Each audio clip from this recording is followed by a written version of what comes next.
कि मेरे एक सहकर्मी ने मुझसे पूछा कि सर एक मार्केटिंग का लड़का है, उसकी मार्केट में इतनी रेपो खराब हो चुकी है क्योंकि वो झूठ ही बोलता बहुत ज़्यादा है और मार्केट में उसने विश्वास अपना खो दिया है।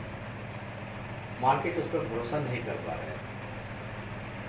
तो मैंने उसको एक उदाहरण के साथ समझाया।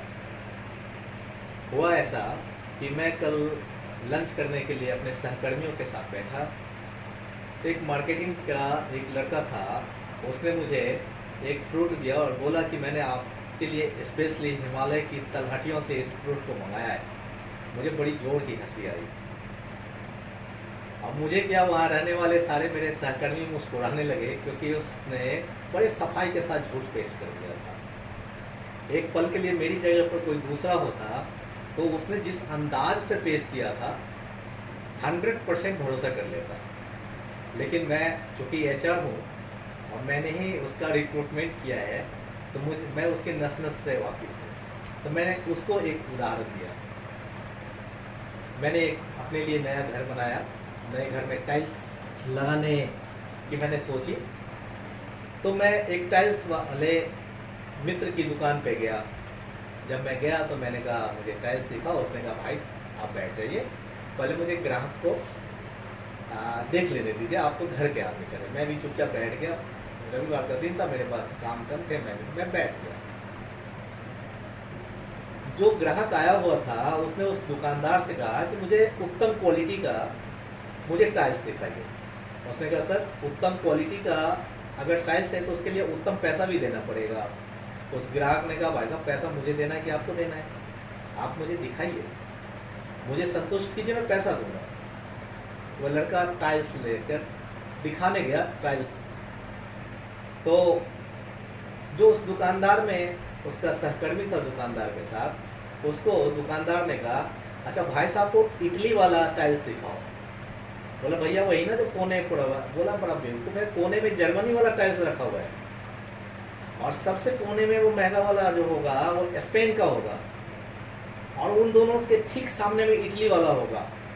मैं भी मंत्रमुग्ध होकर उस दुकानदार की टाइल्स की, ये मैं सोच रहा था कितना बड़ा दुकानदार है, ये tiles Italy, Germany, France, Paris हर जगह का ला कर रखा हुआ है। और वह ग्राहक भी बड़े चाव से उस टाइल्स की क्वालिटी को चेक कर रहा था। बहुत बेहतरीन तरीके से उसने ऑब्जर्वेशन किया, 4-5 टाइल्स की क्वालिटी को मिलाया। उसने कहा ठीक है मुझे ये इटली में बनी हुई टाइल्स और मार्बल मुझे दे दीजिए।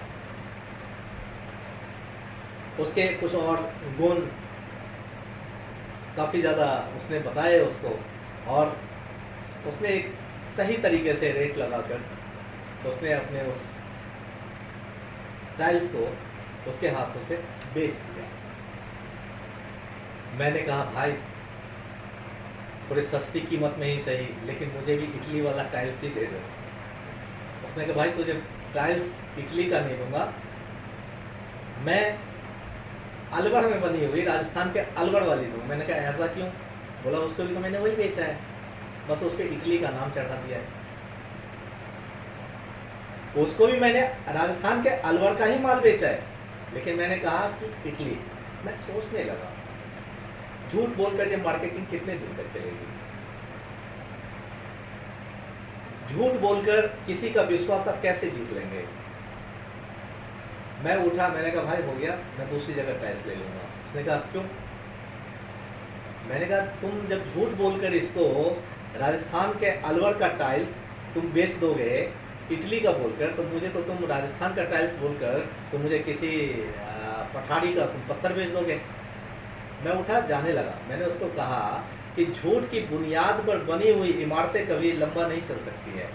उसकी नींव दरकने लगती है, उसकी दीवारें दरकने लगती हैं, नींव हिलने लगती हैं और वह इमारत, वह मकान भरभरा कर गिर जाता है। अपने इष्ट मित्रों के साथ, अपने सहकर्मियों के साथ, अपने दोस्तों के साथ, अपने परिवार के सदस्यों के साथ आप जब भी बात करें, जब भी रहें, उनसे कम से कम झूठ का वास्ता नहीं रखें। आपका झूठ उनके विश्वास को ठेस पहुंचाएगा, इसलिए झूठ से किनारा कीजिए। धन्यवाद।